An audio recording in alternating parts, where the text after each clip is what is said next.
Assalamualaikum warahmatullahi wabarakatuh. Halo adik-adik, bagaimana kabar kalian hari ini? Ya, semoga kita semua sehat selalu ya. Perkenalkan, nama saya Lestari, Stambuk A241-17021. Saya mahasiswi PLP, tahun ajaran 2020-2021, Program Studi Pendidikan Fisika FKIP Unpad. Nah, sebelum kita memulai pembelajaran, ada baiknya kita berdoa terlebih dahulu agar pembelajaran pada hari ini bisa dilancarkan. Berdoa dimulai.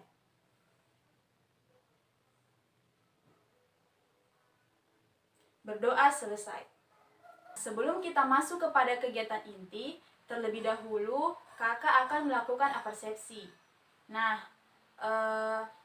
di SMP kalian pasti sudah pernah mempelajari materi mengenai tekanan kan? Ya, pasti sudah pernah ya. Nah, pertanyaannya, masih ingatkah kalian besaran-besaran apa saja yang mempengaruhi tekanan? Ya, benar sekali. Jadi, besaran-besaran yang mempengaruhi tekanan itu ada gaya dan luas penampang. Ya, benar sekali ya, kalian sudah paham. Nah, coba kalian perhatikan gambar di samping. Ya, gambar tersebut adalah gambar seorang penyelam yang sedang menyelam di dalam air menggunakan alat bantu. Nah, pertanyaannya, mengapa mereka menggunakan alat bantu ketika mereka menyelam di dalam air? Ada yang tahu? Ya, benar sekali, agar tidak kehabisan nafas. Terus, pertanyaannya lagi, mengapa semakin dalam kita menyelam di dalam air, kita akan terasa semakin sesak? Ya, ada yang tahu mengapa hal ini bisa terjadi? Ya, benar sekali, karena adanya tekanan. Nah, karena tekanan terjadi di dalam fluida, maka tekanan ini disebut sebagai tekanan.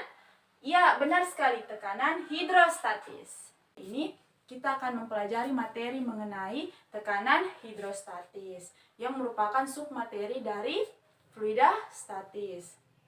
Nah, sebelumnya kakak ingin menanyakan, apa yang dimaksud dengan fluida statis? Ya, fluida statis adalah fluida yang diam atau tidak bergerak. Nah, adapun contoh dari fluida statis itu seperti apa? Ya, benar. Jadi contohnya itu seperti air yang berada di dalam wadah atau di dalam gelas. Kemudian contohnya adalah air danau. Kemudian, ya benar sekali, air yang ada pada penampungan air yang ada pada penampungan atau bak mandi. Ya, oke, baik. Sebelum kita masuk kepada kegiatan inti, terlebih dahulu kakak akan menunjukkan tujuan pembelajaran yang akan dicapai pada hari ini. Ya, jadi tujuan pembelajaran itu adalah sebagai berikut.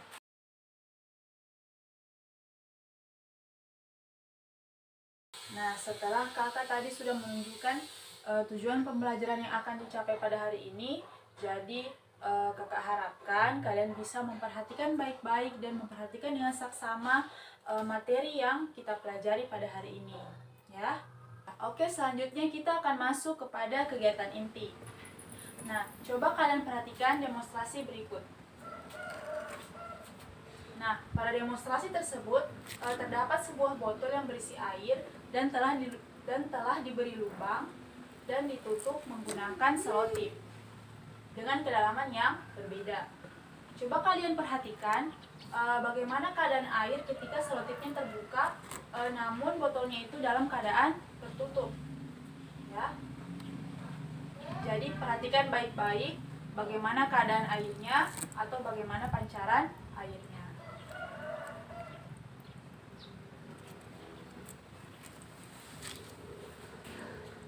Nah, sudah ya. Nah, sekarang sebelum kita menjawab itu, selanjutnya kita akan menuju ke demonstrasi yang kedua. Nah, dengan botol yang sama, coba kamu perhatikan keadaan air ketika selotipnya terbuka, namun botolnya itu dalam keadaan terbuka, ya. Perhatikan baik-baik bagaimana pancaran air atau keadaan air pada botol tersebut.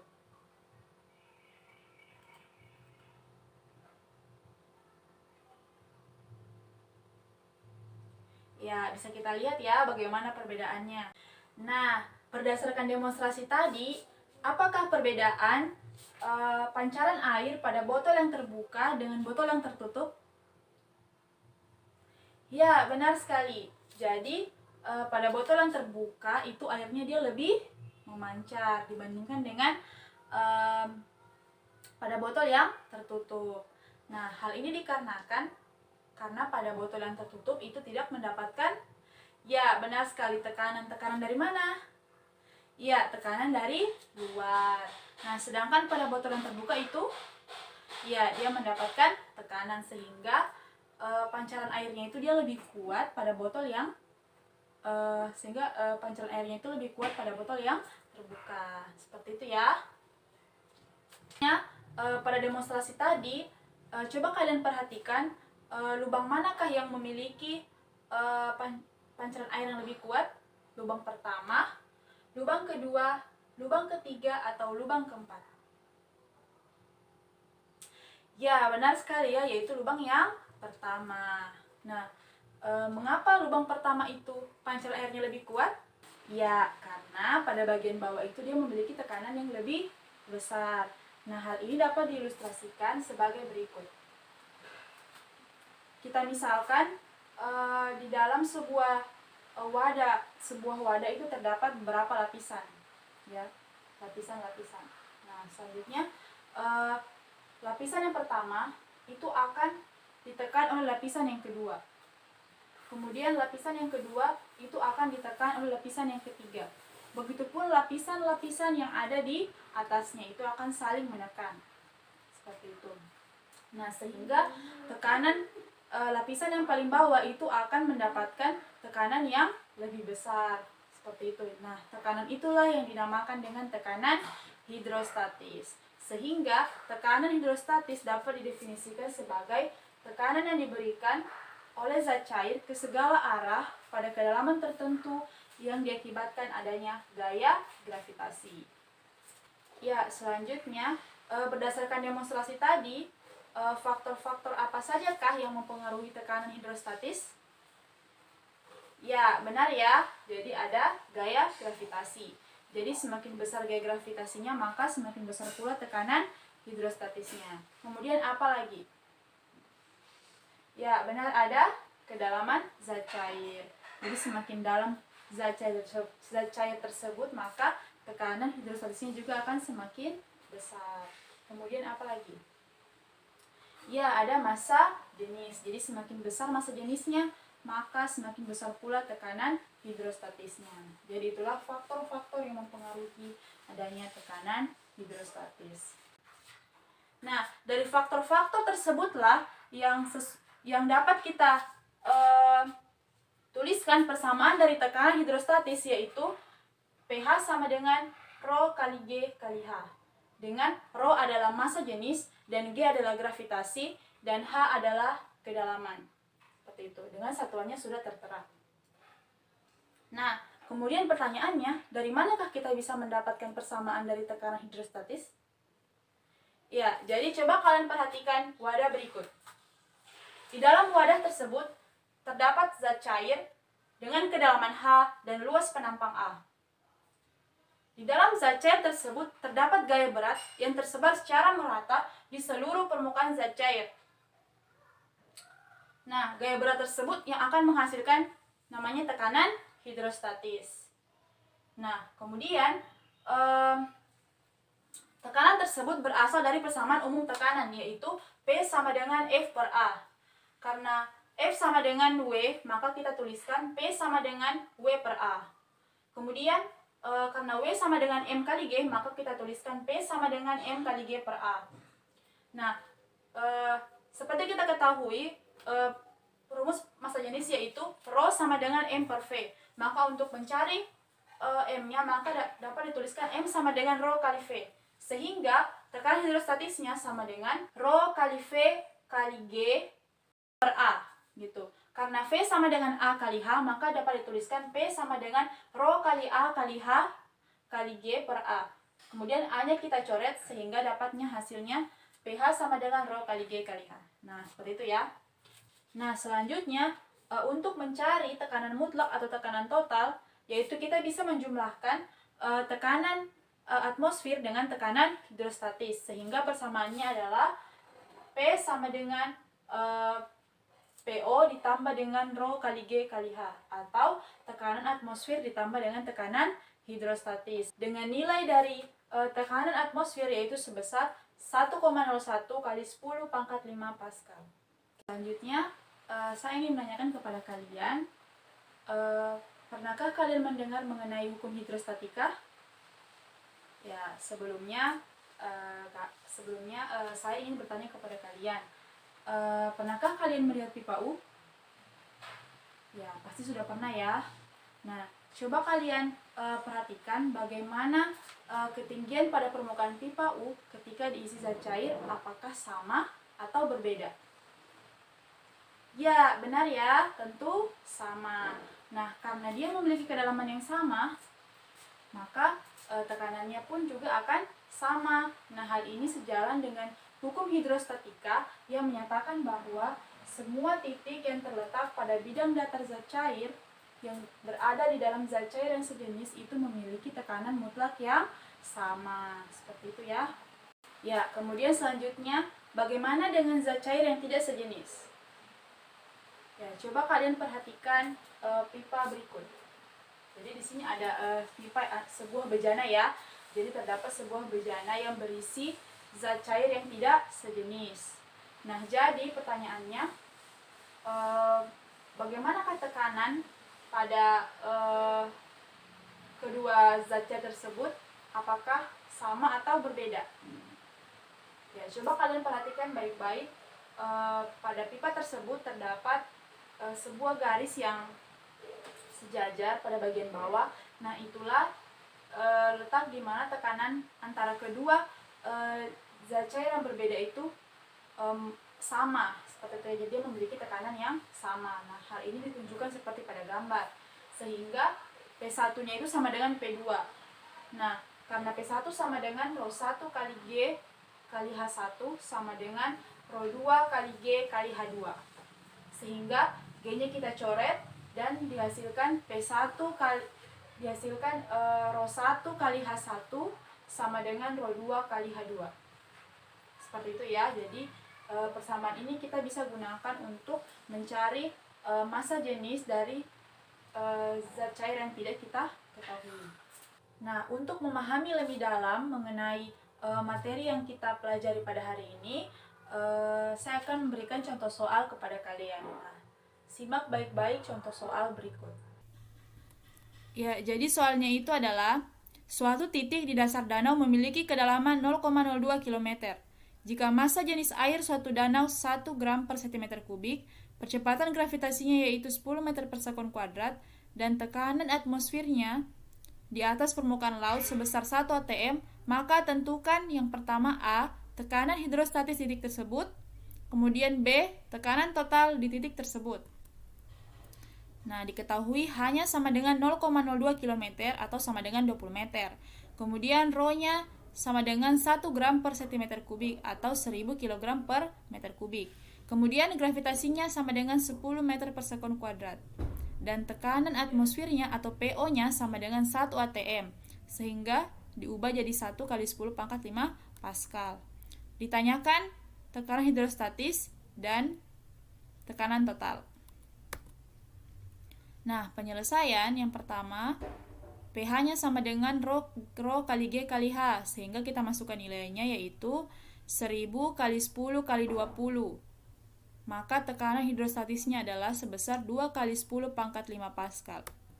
Kemudian yang selanjutnya tekanan total, yaitu dirumuskan dengan PO ditambah rho kali G kali H, sehingga kita masukkan nilainya sama dengan 1 kali 10 pangkat 5 ditambah 2 kali 10 pangkat 5, sehingga tekanan totalnya yaitu 3 kali 10 pangkat 5 Pascal. Nah, selanjutnya kita akan masuk kepada penerapan tekanan hidrostatis di dalam kehidupan sehari-hari. Nah, jadi pasti di dalam kehidupan sehari-hari kita itu tidak lepas yang namanya fisika ya. Nah, jadi contoh penerapannya yaitu yang pertama adalah penyelam yang menyelam terlalu dalam. Nah, ini sudah kakak jelaskan pada kegiatan awal, gitu kan. Kemudian yang kedua adalah dasar bendungan yang lebih tebal. Nah, mengapa bendungan itu dibuat lebih tebal? Ya, hal ini dikarenakan seperti kita ketahui bahwa tekanan yang lebih besar itu terjadi pada bagian dasar. Sehingga untuk menghindari agar bendungan tidak jebol, maka bendungannya tersebut dibuat lebih tebal dan miring. Seperti itu. Kemudian yang ketiga adalah pemasangan infus. Nah, pada pemasangan infus itu, infusnya itu dibuat lebih tinggi dibandingkan dengan pasien agar cairan infus itu bisa mengalir ke darah pasien. Seperti itu.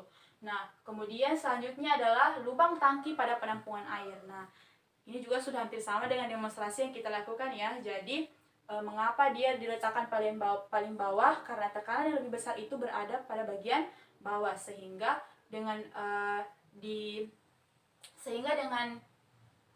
diletakkan lubang tangki pada bagian bawah, maka airnya itu akan lebih deras. Seperti itu ya. Jadi itulah contoh-contoh penerapan tekanan hidrostatis di dalam kehidupan sehari-hari. Ya, jadi di kegiatan pembelajaran ini tadi kita sudah mempelajari mengenai tekanan hidrostatis, kemudian kita juga sudah mempelajari faktor-faktor yang mempengaruhi tekanan hidrostatis, kemudian kita juga sudah mempelajari mengenai persamaan dari tekanan hidrostatis, kita juga sudah mempelajari mengenai hukum hidrostatika. Nah, tadi juga telah diberi penguatan dengan contoh soal yang diberikan. Nah, jadi di sini siapa yang bisa menyimpulkan pembelajaran kita pada hari ini? Nah, jadi poin-poin apa saja yang perlu kita catat pada pembelajaran hari ini? Ya, jadi yang pertama adalah mengenai tekanan hidrostatis. Jadi tekanan hidrostatis itu adalah tekanan yang diberikan zat cair ke segala arah pada kedalaman tertentu yang diakibatkan oleh gaya gravitasi. Kemudian yang kedua itu ada faktor-faktor yang mempengaruhi tekanan hidrostatis, yaitu ada massa jenis, kedalaman zat cair, dan gaya gravitasi. Kemudian apa lagi? Ya, benar ya. Jadi ada persamaan dari tekanan hidrostatis. Jadi untuk menghitung besarnya tekanan hidrostatis itu kita menggunakan persamaan pH sama dengan Rho kali G kali H. Dan untuk menghitung tekanan totalnya atau tekanan mutlaknya itu kita bisa menggunakan persamaan P sama dengan PO ditambah dengan Rho kali G kali H. Jadi tekanan atmosfer ditambah dengan tekanan hidrostatis. Nah, kemudian selanjutnya apa lagi? Ya, jadi ada hukum hidrostatika. Jadi hukum hidrostatika itu berbunyi semua titik yang terletak pada bidang datar zat cair itu dengan zat cair yang sejenis itu memiliki tekanan mutlak yang sama.